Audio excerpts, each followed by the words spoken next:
Yasiel Puig is going to Korea.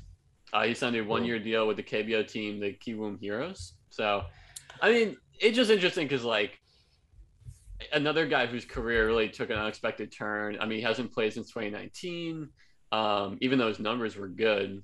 So, do you think we'll ever see him in baseball again or MLB again? I mean, Man, I hope so. I've been someone who's never understood the fact that he's not on a major league baseball team right now in the States. I mean, dude, if you look at, he played 7 years in the big league, six were with the Dodgers, and then his last year was split between Cincinnati and Cleveland.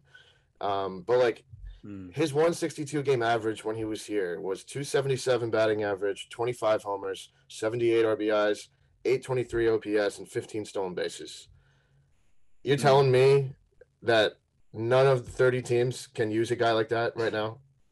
I mean, So come like on. I I always heard about him. I first of all, I completely agree. Um, I feel like it was just always the personality with him that people had their gripes with. And it was interesting. mhm. He actually came out with a letter the other day he wrote about some of the. He was talking about Latino players face like some very unique obstacles when they come to the states to Mhm. play, where it's like cultural differences. The Right. media just doesn't understand them because they can't communicate with them. So I thought that Right. was interesting. And like I'm in no position to deny that either. I mean that's his Mhm. experience. Yeah, Um, absolutely. I still I don't think that excuses like he's made some like bonehead mistakes, but Yeah. I agree. I would hope he gets a second chance. Yeah, I mean, I agree. Like, there have obviously been situations, whether it was arguing with a teammate or smashing his bat or making a blunder defensively. We've seen it all from him, Yeah, but we've also seen all of the best from him, whether it was a yeah, walk-off home run, whether it was gunning a guy out of third from right field corner. He's done it all. He's had big postseason moments as well. Obviously, we remember back in 2017 that World Series, Puig had some big homers against the Astros.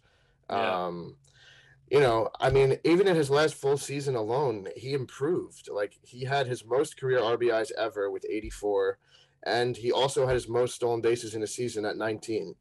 Um, I just he was an all-star back in 2014. He finished second in rookie of the year voting. In 2013, a lot of people thought he would win. That was the year when it was him and Jose Fernandez, I believe. So they were both Cubans. That was a pretty cool rookie of the year class there. yeah, yeah. And True. I forgot about that. you know, I know that top 20 MVP finish is nothing to really make a big deal about, but it's still something. And he finished in the top 20 MVP voting twice. So, I mean, I really hope he gets a second chance. I don't understand why a team wouldn't want him. I know he's got a big personality, but Yeah, I mean, it worked out enough with the Dodgers where they made the playoffs every year he was there. It's not like he derailed them from making the playoffs. I mean, he almost brought Cleveland to the playoffs when he got traded there in 2019 as well. yeah. I don't know, man. It's interesting though. What was his nickname? Wild Wild Horse. Wild Horse, yeah. Wild That was Horse. Vince Scully gave him that name. Oh, interesting. Okay, okay. Yeah. Love and Scully. Yeah.